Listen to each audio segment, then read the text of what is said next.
پاکي سره وایي د دې پروژو پلي کېدل به په ژمي کې د دوی په تګ راتګ کې ډېرې ستونزې هوارې کړي.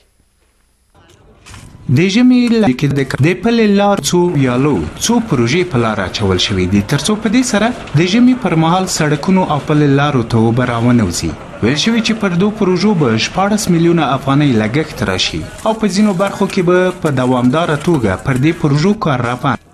مهمه پروژه چې اوس تازه پیل سول هغه د کندهار ښار په مختلفو ناحیو کې د چریو او کوڅو د اساسي رغولو پروژه ده. د دې پر دې پروژه باندې تقریبا 14 میلیونه افغانۍ لګښت راځي او په پلي کېدلو سره به زموږ ګڼ شمېر هیوادوال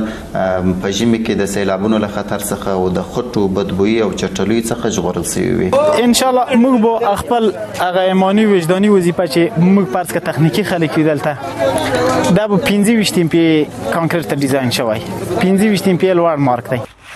د کندهار اوسیدونکو لدې پروژو په هرکلي سره وایي چې د ژمي پر رسیدلو سره لګڼو ستونزو سره مخ کېدل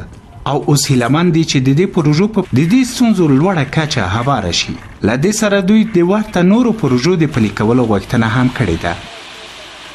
بيخي مشكلات دلته وسایل هم نشته د لکه رخصي ام مثال د چبسي زرنجان چبسي وسایل مثال بند سوي دي د یو پنځه شي لپاره موږ وګورو قانون ته وګورو په 200 متر څخه لري دي د یو پنځه لپاره موږ داسې یا په مټرګاټ کړو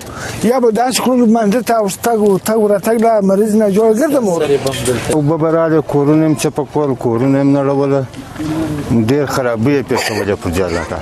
وس دا د دمو دغه جوړ او بدونه کمی سوي